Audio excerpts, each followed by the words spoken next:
จนให้แล้วคอยยังเป็นมาจะสิไปอยู่น้ำไผเห็นหลังเอาอยู่น้ำอ้อย โอ้ยจะไหนก็บักอายอดขาย ยาแล้วให้มันขาด เจ้าเราไปบอกว่าไอ้เกิงเรากินเหล้าแล้วละเราอาละวาดจังซั่นจังซี่เด้อข่อยก็เมื่อยอดได้ข่อยเป็นผู้หญิง งวยอดเชื่อ เดี๋ยวจะให้อาเพิงไปบอกอาเพิงมันสิฮู้ความ แต่ปาติบุญเนาะ ว่าจะได้เงินมากินแต่เหล้า ปาตินี่มัน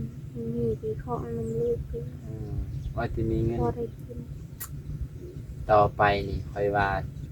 ซึ่งเจ้าสิผิด ร กั ถ น นั่นต้องไปรถเนื้อใต้เลยเลยต้นปรุงต้นหอม อืม ต้นสนใจเนื้อรถพอกูว่าซื้อมาต้นปรุงเฮ็ด รถไฟฟ้า ใจ นะ เลย โดดโตนคุ้มบึมบัมเลยบ่ได้สนบ่ดูแลบ่รักษา มันบ่ได้สนใจกับรถพอกู เราว่าบ่ มันว่าคอยกินนี่เกแล้วโลดมันว่าบ่ต้องหากิน อืมข่อยอิ่มท้องก็พอ พ่อเมียบ่ได้กินเลยย่า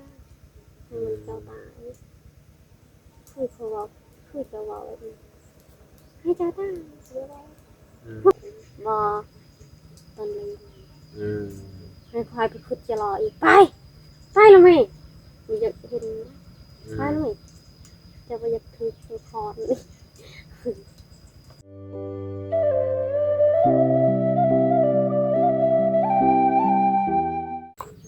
สบายดีเด้อพ่อแม่พี่น้องสวัสดีพ่อแม่พี่น้องฝั่งไทยมื้อนี้บ่าวนงมาเอายาให้น้องลอยเด้อพ่อแม่พี่น้องเป็นวันเสาร์เนาะมื้อนี้นี่ยาน้องลอย สั่งตั้งแต่มื้อวานมื้อซืนนี่พ่อแม่พี่น้องยาฮอดเมื่อวานนี่ตอนเย็นๆบ่าย3บ่าวนงก็บ่ได้ไปเพราะว่าบ่าวนงไปหาน้องแดงตอนแรงๆวานนี้บ่าวนงก็เลยบ่ได้แวะไปเอาพ่อแม่พี่น้องก็เลยแวะไปเอาเช้านี้8:30นเพิ่นเปิดคนส่งเปิดก็เลยไปรับค่าขนส่งจากซีโนหาบ้านบ่าวนงนี่หาตัวเมืองบ่าวนง 9,000 กีบไปพี่น้อง 9,000 กีบก็ประมาณ10 บาทหรือ15 บาทนี่แหละประมาณนี้แหละพี่น้องเนาะประมาณนี้แหละก็ถือว่าบ่ได้แพงพี่น้องแล้วมีคนอยู่แหละคิดว่าบ่มีน้องลอยอยู่พี่น้องโอ้อยู่มาพี่เด้อเอาโทรศัพท์ลงมานำถ้าอยากเล่นเน็ต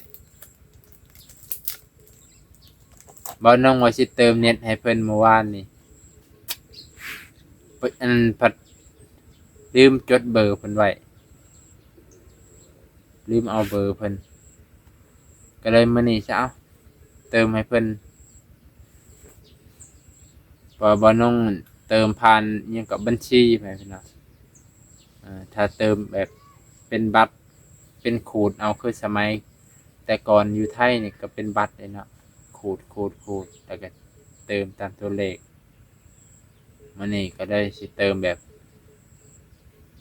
เติมผ่านบัญชีเลยมันจังอันนั้นเติมบ่เดียวมันจังหลาย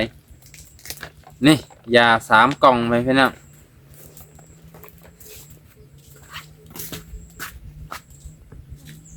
โอ้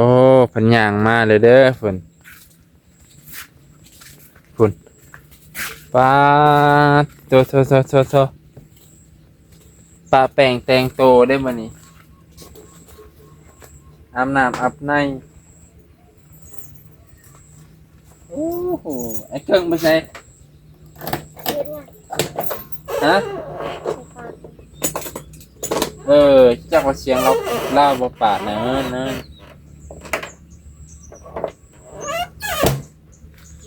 แม่นบ่น่ะเสียงเราลาวบ่ได้ปาดใหม่นะขยันเนาะไอ้เกิงเนี่ยขยันนี่ดีดุเราภาษาลาวว่าดุเขาน้องร้อยนี่เคี้ยวอันนี้พี่น้อง เอาปีหน้าก่อนเฮาก็สิดำคือเพิ่นถ้ามีเหือมีแห้งปีนี้เฮาก็บ่ได้ดำ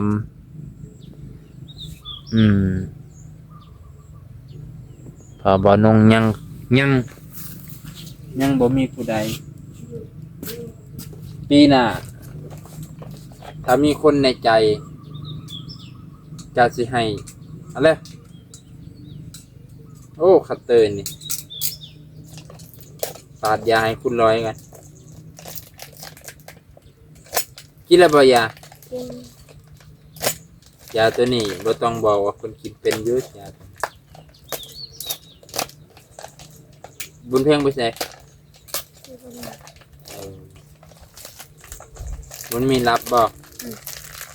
โอ้บ่าวนงมาติดยามอยู่ซะนี่ไปพี่น้องเรียบร้อยแล้วได้นี่ได้แล้วยาโอ้ยเอานี่ครับขอบมกขอบใจขอบพระคุณพอเป็นโอ้แล่นมาแล้วมาเหยียดแข้งเหยียดขาใส่อีกฝุ่นหนาวหามากอีกเชะฝุ่นนอนคือบักดำนี่เห็นมาบักดำมันอยู่ลุมจะคล้องยางขึ้นมาแล่นขึ้นเทิงเลยเนาะดำเนาะบักดำนี่คือสิเจ็บเองบ่ได้เล่นเน็ตหลายมื้อบ่ว่าน้องไว้สิเติมให้เมื่อวานมื้อซื่นคือสิคล้องเลยเนาะคันค่อยเติมเขาคันค่อยเติมเงินเขาให้คันค่อยเติมเงินเขาอันเบอร์เจ้าซิมเจ้าเนาะค่อยฮู้แล้วเจ้าสิบ่สมัครแล้วเจ้าสิเปิดเน็ตแล้วมันสิดูดกินเงินไปเลยต้องเติมปุ๊บแล้วสมัครครับเลยถ้าเติมเงินเขาซิมแต่เฮาบ่ได้สมัครเน็ตเจ้าไปเปิดเน็ตมันสิกินเน็ตไปเบิดมันสิกินเงินพร้อมแล้วมันบ่กินเน็ตดาต้ามันนี่มีสัญญาณเนาะมันนี่สัญญาณดีไปพี่น้องเบิ่งสิลองปล่อยฮอตสปอตครับบ่ได้ลิ้นปกตินั่งรอยก็บ่ค่อยลิ้นโทรศัพท์ดอกบ่คือตอนซื้อใหม่ๆเนาะตอนซื้อใหม่ๆนี่เป้ยห่าวแล้วห่าวดองๆไปแล้วได้ของใหม่เดี๋ยวนี้คือสิบ่อยากเล่นนะตามเบิ่งนี่แม่นบ่นั่งรอยแม่นบ่ห้อยถามก็ซื่อๆอยู่ผัวหายบ่นี่เครื่องนี่ก็ยังบ่เปิดอยู่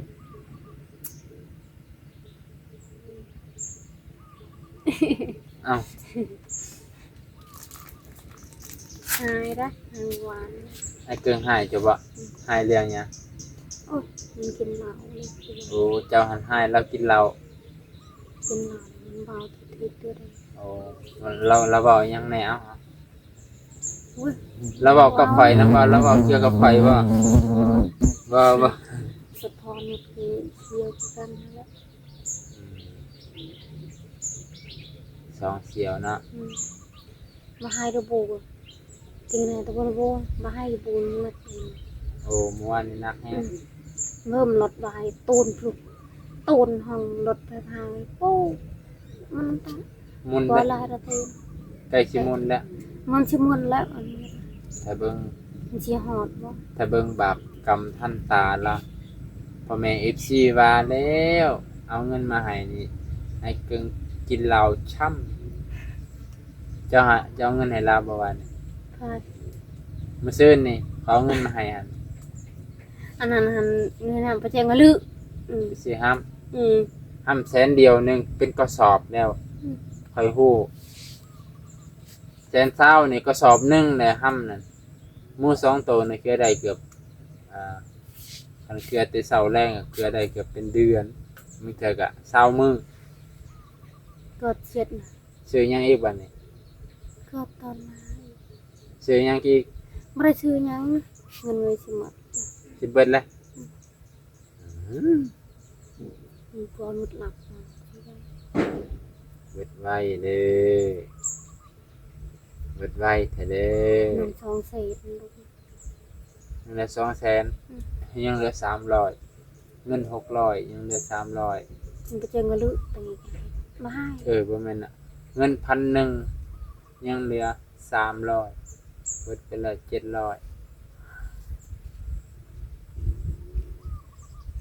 บวายตาเสยสายบวายก็ถึกเรื่องเดียว ป่วยยัง บวายตาเกา ไล่หาเจ้านี้เอ้าเจ้าสิหนี้บ่ หนีได้จำเลยเอิญลึกไม่เอา เอ้าเพื่อนเจ้าของอยู่นี่ก็สิหนีโอ้ จำเลย ย เอิญลึงกระยะป่าสนับเละแต่อยู่ป่าอุ้มจีดแล้วอุ้มวีนมาเต้บรงปีน้อยจ้ะปีน้อยเป็นพี่บาเป็นว้าวตัวทิพย์ตัวเลย ไปว่าฮอด กินเหล้าเลยมันว่าเป็น ไปว่าฮอดอยู่พุ่น ให้เมียคอยตายซะให้มันตายคอยสิเอาเมียมา แล้วเราจมให้เจ้าตายเลยว้าเจ้า มันบอกคักดีบอกเป็น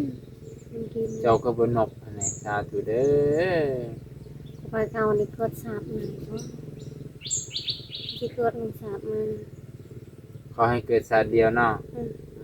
แล้วก็จะพูดนั่นก็ว่าเอาจีบ บ่ต้องรับชาแล้วนี่คือบ่ปล่อยให้ข่อยตายแบบนี้เลยบ่ ให้มันตาย จะว่านั่นโอ้ปานนั้นบ่ให้เกิง เก่ากัน เจ้าจนให้ ให้แล้วคอยยังมือเป็นหลัง เจ้าสิไปอยู่นำไผเห็นหลังเอ้า อยู่น้ำอ้อย อยู่ โอ้ย จังได๋ก็บักอายอดคาอีก ยาแล้วให้มันขาดมันอยากขาด แม่นอยู่ดอก อยู่ทำพูดเลยพูดเลยครูพิบาล ผัวบ่เป็นตาสะเทศบ่ ตะลุลางลาง ภาษาลาวว่าผัวบ่เป็นตาสะเทศ ใช่ก็เสียสมองไปดูนะอารมณ์บดี เจ้าอารมณ์บ่ดีบ่มื้อนี้ อารมณ์บดีนะ โอ้อารมณ์บ่ดีก็มีเด้อไผพี่น้องเอายามาให้อารมณ์บ่ดี ต้องเอาหยังมาให้อารมณ์จังสิดีเอาเงินบ่เจ้าบ่เที่ยงเลยคืนนี่ไม่ยอมแล้วมันน่ะเห็นไอ้กึ่งถามแล้ว หรือว่าให้เมียคอยตายซะบ่พี่น้องไปเที่ยวไปตามตีนะคะคุยให้มันตายคอยไปอยากเห็นหน้าแบบนี้ อืม เนี่ยคอยบอกกินยาเลยเป็นคอยบอกคุยปู้ปลายพายกูยีตีไปแม่เอ้ยที่เราไม่เกิดคำเรามาให้นัดยาโรยหลงกูหุ่นรีหรือพี่ละกูหุ่นกูยีผู้ยีตังสะสาย จะอยาก ผู้ยีตีคนทั้งลงทั้งเรา เตะเจ้าก็เจ็บขาเชื่อมันจะเตะ กูหุ่นรีตัวคนผู้เลยนะ เมื่อวานนี้ศูนย์แห้งเลย ส่วนเฮงเลยเด็กกูปุ๊บมันขึ้นเฮงรีเขามันเบาอะไรเลยหยุดก่อนถึงให้ถึงนั้นถึงอมลูกนี่ ถ้าคอยมาว่านนี้คือสิพอดีเลยเนาะ พอดี ตอนเช้าหรือตอนแรง ตอนเลย ตอนแรงบ่พอดีเลยสิ คอยให้นี่ วีตกวีตกอะไรเม็ดบ่แห้ง โอ้ยเงินกระยะดิเงินกระยะนี่นะกระยะนี่นะไอ้ท่าน มีผัวก็มีผัวคือเก่า คือเก่า คันจะนี้อเพิ่งสิไปน้ำเจ้าบ่ พูดไปกระยะ ไปก็ยาบ่ไปก็ยาบุญมีเด้อค่ะ ให้เป็นมีไป เอ น้ อ อย อันเป็นบุญมี เกิดเรื่องแล้ว น้องร้อยอยากมีผัว เพราะผัวขี้เหล้า ๆพวกหายเลยกิ ผั น ว เหล้าแล้วหายมีทวีโทนตังหลงนี่ กินเหล้าแล้วกินเหล้าแล้วอาละวาด บอลตัวไอ้บอลคนคุยอะไร ว่า ทวีโทนนี่อันนี้อ้อมเพียงแต่ผู้เฒ่านี่คือทวีจบในสมัยค่ะ có ba hôm người có tạm ti thứ còn vừa mình trôi hai em ăn tại chỗ nào cũng hơn đi chứ à này มวยก็อดจะเลยมวย เจ้าก็บ่ไปบอกเจ้าก็บ่ไปบอก ว่าเนี่ย เอ้าจะไปยิงชาญเห็นนะจะสิให้บุญเพ่งไปบอกเป็นบ่า เต้า เจ้าล่ะไปบอกว่าไอ้เกิงเรากินเหล้าแล้วละเราอาละวาดจังซั่นจังซี่เด้อข่อยก็เมื่อยอดได้ข่อยเป็นผู้หญิง มวยอด เดี๋ยวสิให้อาเพิ่งไปบอกอาเพิ่งมันสิฮู้ความ แต่สอบลงนะตัวเอามาตรงนี้เลย ขึ้นเฮือนไป เฮือนลังเก่าเลย จะไปขึ้นจะไปขึ้นตอนใดตอนจะป่วยหั่นบ่มันบ่เกี่ยวดอก มันเกี่ยวกับคนกินสิขึ้นเฮือนยามใด บอกตัวปาติบุญ ว่าจะได้เงินมากินแต่เหล้า มาตีนี่มันมีกี่ข้อมันเลือกกิน ว่าจะมีเงิน พอได้กิน ต่อไปนี่ค่อยว่า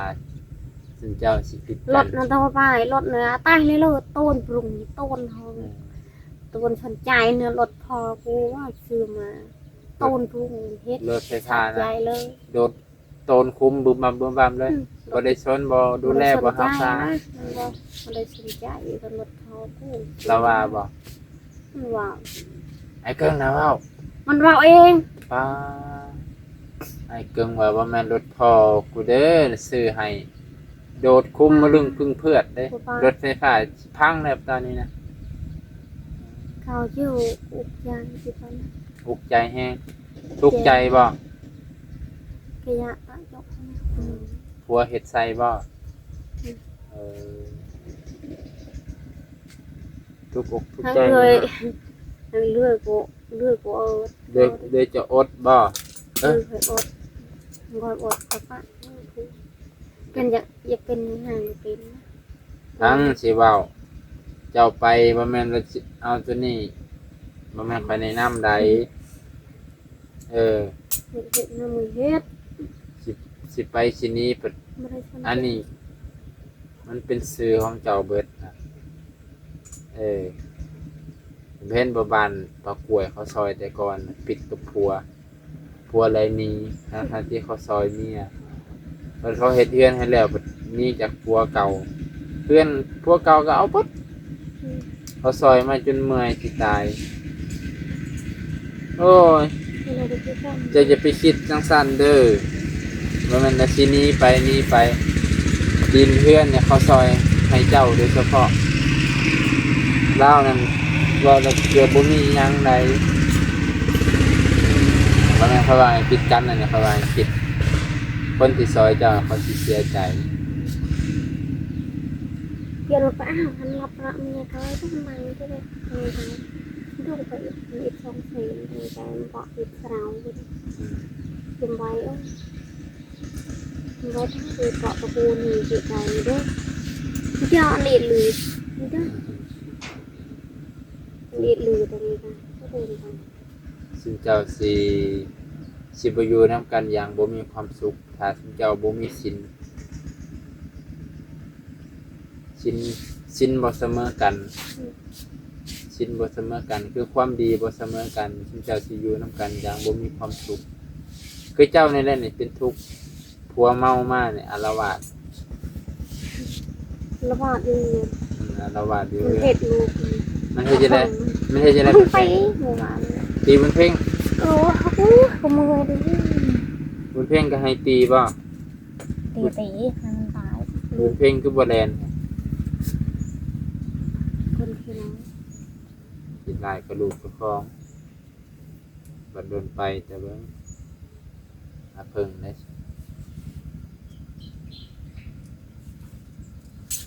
อาเพิ่งเราสิกดดันบัดเราใหญ่โอ้ยจังซี่ก็เป็นเพิ่นซอยมาแต่ก็บ่ มันอะตัวนายกมันอะโลยมันอะอีกไปใหญ่นั่งเล็ก อืม มันอะปลายมันอะ ผู้หนึงเว้าใส่ผู้หนึง นั่งเล็กมีไปใหญ่เก่าอันมาให้ ว่ามันสิตีหันเจ้าเดี๋ยวมื้อหน้าสิถามไอ้เกิงก่อน มันว่าให้มันตายอ้าวค่อยมีหน่อยพี่ดิน อยู่หั่น บ่ นั่งอยู่หั่น เอ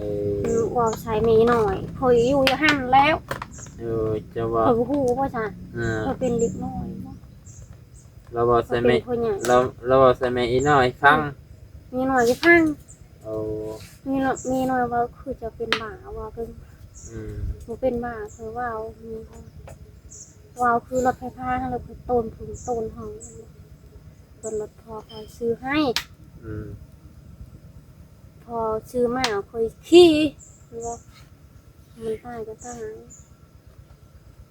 คันไปถามเราเนี่ยเราสิว่าโอ้ข่อยบ่ได้เว้า โอ้ยอันนี้อันเห็นรู้ใจง่ายมันเปลี่ยนอยู่เนาะเห็นรู้อันไม่ไหว แห่งเปลี่ยนปุบปับเลย มันปรับเองก่อนมาผ่าเอง ย่านเขาให้ อันเห็นก่อน ย่าน FC ให้เปลี่ยนปุบปับเลย ปรับโลด ไปถามความจริงนี่บ่แม่นบ่แม่น โมเมนจะทำโลด อืม ไปซื้อขอขนาดเมื่อวานนี้ปุบปับยืนค่ะ อืม ผู้เป็นคนดีมา คืนแห้ง ไม่ไหนตะต้นคืดในใจเลย กูบ่เอาผ้า หยิ พั บ นแล้ว เปลือ บ่ ยตึงเพรียวพอมีจุยซอนะ เออ เอาตัวหัดยาด้วยเลยว่า บ่ได้กินทางข้าว ไม่ได้กินข้าวเลยอดข้าวเลย เบิดมื้อเลย หมดมือประสาทชาวกรีนี่นะมันตาโหยกู อืม มันคืดสิมันคืดมันคนเนาะเย็นตาเนาะมันก็ตาอดปรุงเราได้ไงนะมันไปเขายุบตา อืม ได้จ้าคือเอาไว้ เขาก็บ่กินยามเขาเว้าใส่ มันบยาเขา มันคิดร้ายเนาะเออ คนเฮามันคิดหลายมันก็ตายทั้ง อืมยาหรืออย่าเป็นแค่อาภัพเด้ กูเหยียบไปชับแต่กองหยาเป็นหนึ่งก็ได้ ไปเฮ็ดตัวที่แห่งบาปแห่งกรรม เนาะจุดมันวีดใด คันมันนักน่ะก็ไปบอกอ้ายแล้วอ้ายเราสิว่าเว้ยไปสิฮู้จักนำซุเจ้า ไม่เคยดูคนอื่น เจ้าก็บอกอ้ายแล้วว่าไอ้กึ่งเรากินหลายแล้วเด้อกินแล้วเราอาละวาดเปลี่ยนซ่านคันเฮ็ดเทน่าเทไหนข่อยทนบ่ได้ข่อยบอกพ่อบ้านได้ ในเส้นเงียบที่ว่าหายองค์พระโบนทุกหลัก อืม นี่ก็เลยตัดเส้นเงียบใช่ไหมตอนจะปั้นได้ต้องปั้นยืนนะ เอาปืนนำบ่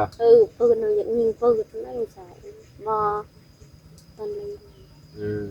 ให้คอยไปขุดจะรออีกไปแล้วไหมมันจะเห็น อื ไป ม แล้วไหมจะไปจะถือคอนี่คอยไปคือปะให้มันเพ่งอยู่นี่ อืมเจ้าไปพุดกิโลเลยว่านี่อยู่คุณฮอดไส คือ อืม โอ้ยเราเนี่ยอีกอย่างที่รถนี่นะเชื่อตัวกันตัวสุดมาก อืมจังแม่นเวรจังแม่นกรรมเนาะ ชื่อกรรมดีกรรมได้ อืม เลาะเลยโทษจับ เกิดศาสนาอย่าให้พบอย่าให้พ่อบ่ ไม่พอ อืมเฮ็ดบุญซะนี่เฮ็ดบุญหลายๆเฮ็ดบุญ ผัวให้คอยเมียตายฮะคำคักๆเอาว่ามัน ผัวอยากให้เมียตาย ให้คอยตายเรียน อืมใครสิเคยเว้าเนาะ คำคัก ทางก็คักไว้เพิ่นน่ะ ให้เมียตาย ให้เมียตายใครเคยได้ยิน บ้านเจ้านี่ลูก บ่แล้วมันก็เคยได้ยินเท่านี้แหละเออ ที่ก็ดู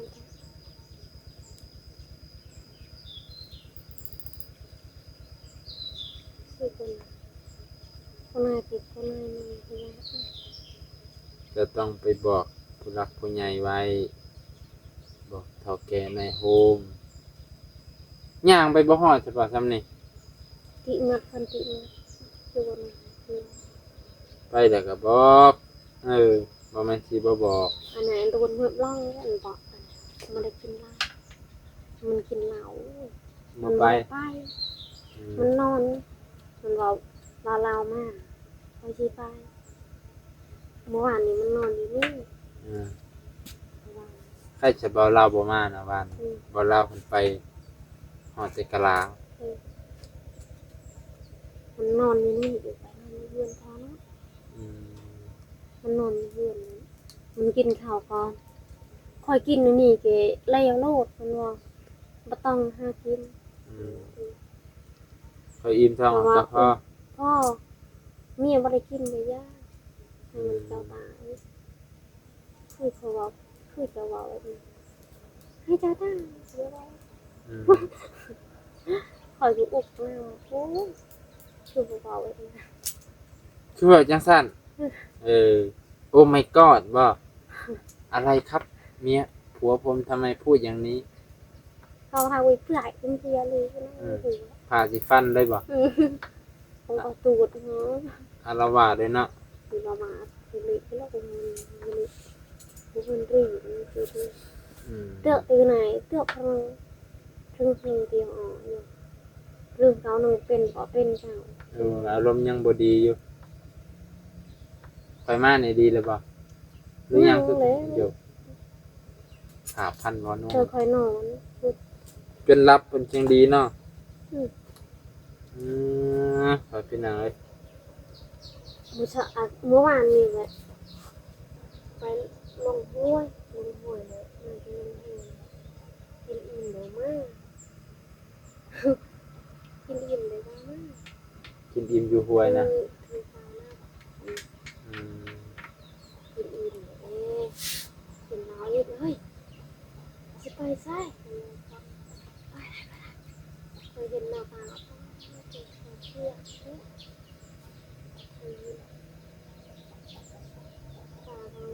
ปลาทะเลก็ตะวันตกแล้วก็มีสัตว์อะไร เปลี่ยนเป็นน้องเบนขึ้นไปยัง ฉันอยากไปลูก เอาโยก หรือถ้าลงมัน เออไปสิไปเอาเจ้าของมีผัวน่ะ แล้วมันรีพอทำเพลงเก่าเอาคนไปเพาะทำเพลงเอาคนไปเพาะเถอะไม่เพาะเพลงไม่เพาะเพลงเขาชื่อ เนาะอยู่ใครอยู่มันบ่ ชื่อพายุมัน อืม ไปลูกลงในแห่งใหม่บทไม่เอ็ดก็ เจะทันเลยบ่เอาเลย ตอนไหนเลยเอาแบบที่สองเอาเขาเนี้ยลงไม่ได้เอาบนนี้อันเก่ามันคือก่อน อืม ต้นสันใจลงมาใช่ไหม ป้า แม่ก็เก่าเห็นมาเลยด้วย อืม ก่อนแม่เอาเขาไม่เอาลงใหม่เอิด อืม บนมีมันวันเก่าถูกไหม แบ่งกันเลยเว้ากันจังซี่เลยบ่ ตัวที่ซีเลยนะ เว้ากันแล้วได้ยัง ยังคือเจาะนี้อย่าลงไปที่ไหน โอ้ถ้าเบิ่ง เมื่อยก็เจาะนี้ลงไปที่ไหนดูเรื่องเลยก็ตัวบนเลยก็ปะแล้วนะ อืม เพราะเจ้าติดก่อน สิไปอยู่ไผไปอยู่นำผู้ใดน้องเบนนำเอื้อยนะ พอจากอาทิตย์หนึ่งตั้งพโลก โอ้โหมันก็ผิดเด้อเนาะไปอยู่นำเขาเขาก็มีพี่มีมี นี่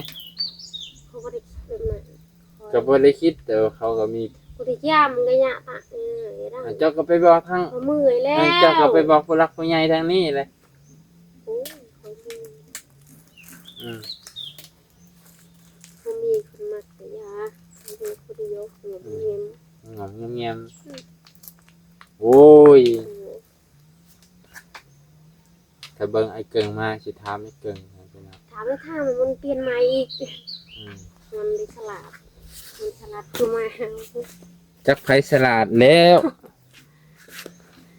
ฉลาด ไปพี่น้องอ่ะ เรา จบเพียงเท่านี้แหละมื้อนี้เอายามาให้คุณร้อยเพิ่นยาดีเพิ่นก็กินหลายอยู่3กล่องนี่เกือบบ่ฮอด2 เดือนนะบ่ฮอดเด้เนาะ2 กล่องเกือบบ่ฮอด2 เดือนไปพี่น้องก็เลยมื้อนี้มาเพราะว่าเพิ่นส่งมาแต่เมื่อวานนี้แล้วเฮาก็บ่ได้มาหาเพิ่นวานนี้พี่น้องมื้อนี้ก็เลยมาช่วงเช้านางลอยก็เว้า หลายพันละหน้าเรื่องเรื่อง เรื่องเนี่ย สามี พันทัวแล้วนี่ น้องร้อยโกรธผัวข้อละหา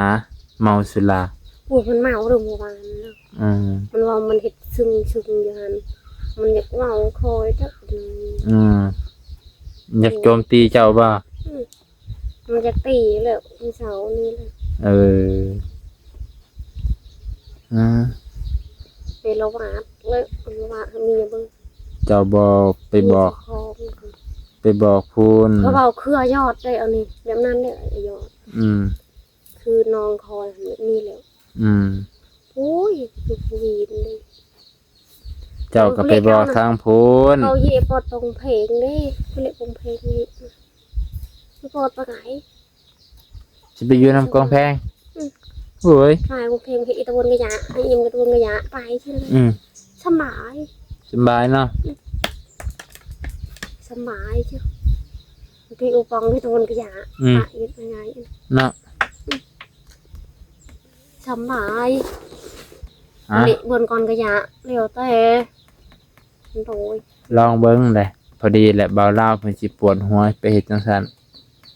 สิมาแก้ปัญหาให้ซุมเจ้าอีกผัวเมียผิดกัน เจ้าสิมาปะดินดอนตอนหญ้าเนี่ยพอดีเขาสิอันนั้นเลยแหละขณะเราพากูไปจีออเลยบนเนียดบ่รถนะรถพอจะเลยซื้อมาให้คอยขี้แล้วว่าอย่าว่าบนเรื่องของเจ้าเรื่องของคอมันบอกมันเบิ่งคอในวันนี้อย่าว่าแบบนี้เงินนี่คือการอย่าว่ามันจะอยากขอให้คอยตีมันอยากตีคอยดีมาให้คอยว่าดี